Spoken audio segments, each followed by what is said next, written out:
and you know we had to do it. We're back with another one. Who are we talking about today? Today we're talking about the Bucks and the Jazz and the Suns and the Wizards. So let's just dive into it, talk about some stats, give you a recap. First things first, we're going to talk about the Bucks and the Jazz. And this game really surprised me. And the only reason it surprised me because I just knew the Bucks was going to win, and that did not happen. Losing 108 to 123. Yes, the Jazz taking it. The defense. That's all. That's what I want to talk about when it comes to the Jazz. The defense was amazing last night. It was like they were down, in the game, and it's like in the fourth quarter they just took over, and they only allowed the Bucks to only score 4 baskets. They only had 4 baskets in the fourth quarter. They outscored them 40-13. And it's like, where they do that at? Like, wow, like y'all was playing amazing defense. And Giannis, he was kind of upset because he was saying that they had a lot of open shots that they basically just missed, like it just wasn't going in. So I don't know what that was about. And then we also had a quiet Damian Lillard. Why would I say his last name like that? But he was quiet, and I told y'all this is like, I feel with the Bucks, he's the most inconsistent that I've seen him play since he's been like, when he was back in Portland. And I don't know if it was just because he was like the only team lead or the leader of the team, or what's the difference? Not really sure. I know it's a change of environment, but at the end of the day, it's like you got to put that cap on. You got to get going. So I think he only had like 16, 15, something points like that. It wasn't a lot.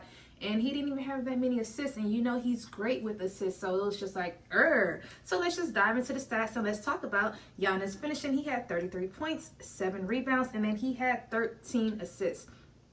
So it's like, big ups to you for getting those numbers, for dominating. Like I said, it just wasn't enough for the win, and that just really sucks because I just knew.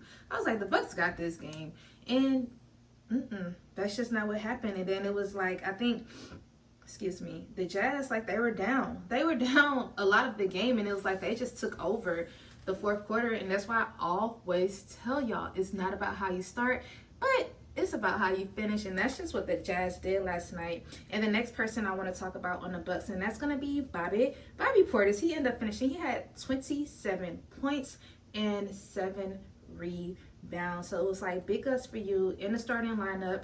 They didn't have any Chris Middleton or I was about to say Bobby again, or Brooke Lopez playing last night. But it was just like, they just played, 2 back-to-back games. I think they lost the night before. So it's just like, that just sucks to lose 2 in a row. Doc Rivers, being the coach, this is just not starting off great right now. I don't like what I'm seeing, but hopefully they're over to, they play the Suns on Tuesday. I don't know. That's going to be a good game. So hopefully, I don't know. I don't know if the Suns going to win. I don't know if the Bucks going to win. I don't even want to talk about it. We'll talk about it. I'll give that game on Tuesday. But yeah, they played them Tuesday. I don't know. I don't know who's going to take it. And then the Jazz, I think they play OKC, if I'm not mistaken. But let's just talk about the Jazz stats. And that's going to be Collins finishing. He had 15 points, and then he had 10 rebounds. So it was like, big ups to you for, getting a double-double. And also Keontae George, he had 19 points and he had 10 rebounds. So both of them having double-doubles. But the players of the game, I think I want to give it to, of course, it's going to be Mark Cannon, like in the fourth quarter, shooting back-to-back threes, getting hot, getting that energy going for the team. And I think that's really what got the ball rolling. It's like, this is what's happening. He had a back-to-back 3. I think Keontae George had a 3 as well, if I'm not mistaken. So it was like the team came together and did what needed to be done, and it was amazing to watch, amazing to see, and I love just that.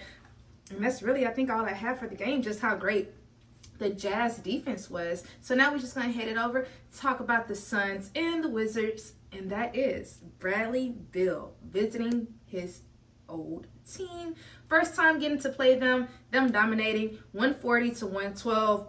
Kind of a blowout for the most part, but Bradley Beal going off. He had 43 points and he had 6 assists last night, and he was like, what it felt like to him, basically, he just felt he was used to, playing in that gym, and it just worked for him. He was able to dominate, kill it, be, you know, like the player of the game. And I love that his teammates, you know, Katie, Devin Booker, like everybody, I feel like took a backseat role for him, and it was just like it was his time to shine. They gave him like a standing ovation when he first came. They did a tribute to him in the beginning before the game. So it was like, that's always amazing, like where you spent, I think they said 11 seasons with the Wizards, and for you to come back, get all that great, you know, that praise, and just people just respect you and they love you, and you know, you don't hear anything negative about Bradley Beal. So it's like, that's always good to see. And now that we know you can score 43 points in a game, we need that come in all games. Maybe not 43 points, but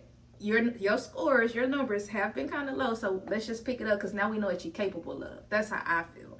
But big ups to you going back to Washington, getting the win, scoring 43 points, dominating it, killing it.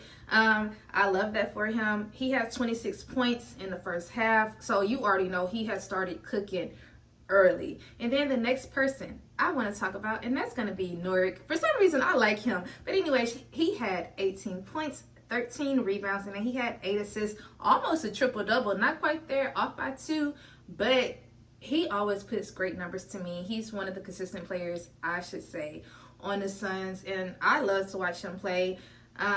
I would like for him to take more shots, but that's just me. But he does what he needs to do when it comes to his team, play great defense, and I love that for them. They were up by 21 points in the half, so you already seen how the game was, you know, kind of going. The Wizards, they didn't have Kyle Kuzma, so I don't know if that's what hurt them. The coach just said he took a lot of the blame. He took a lot of the blame last night. He felt he could have did some things different. I'm not quite sure. I'm not sure, y'all. But that's what I had to say. And then, like, the Suns, they had 13 players. 13 players scored. Everybody played. Only one person did not score. I don't know if I should say their name. I know who it is. We're not going to say it because that just sucks. But everybody got to score besides that one player. And that's just great. I think Bradley, he got to sit out the last 8 minutes of the game. It was just good. Like, it was just great to watch. And then we're just going to head it over and we're going to talk about the Wizards. And I'm going to say both of these people last name wrong, so I think I'm just going to stick to their first name. And that's going to be Eugene, because I don't even want to, I thought it was like Omar Rui. I'm not quite sure if I'm even saying it right, but his first name is Eugene.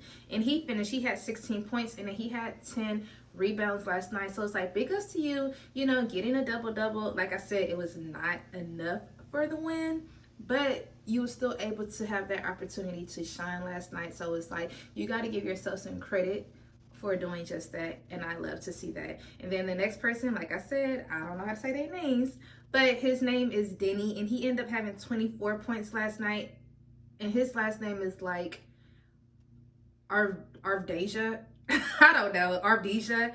I'm not quite sure, so we're just gonna stick with the first. But yes, he had 24 points last night. Like I said, wasn't enough.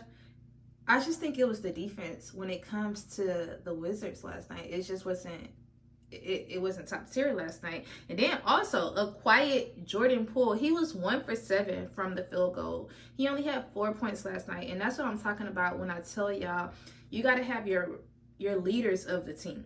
Let's just say that. I was thinking like, what? The leaders of the team, I felt like it was going to be Kyle Kuzma, and I can give him that role. And then I thought it was going to be Jordan Poole, but it's just like, he's so hot and cold. You just don't know what to expect from him, you know, every time the game comes. And it's just like, that just sucks when it comes to that. But y'all, that's really all I had. Today is Monday, so happy Monday, beginning of the week, starting the week off strong and productive. Of course, I am TB. Please don't forget to like, comment, and subscribe. And also, don't forget to turn on your notification bell so you all can be alerted when I post. Peace out. Bye.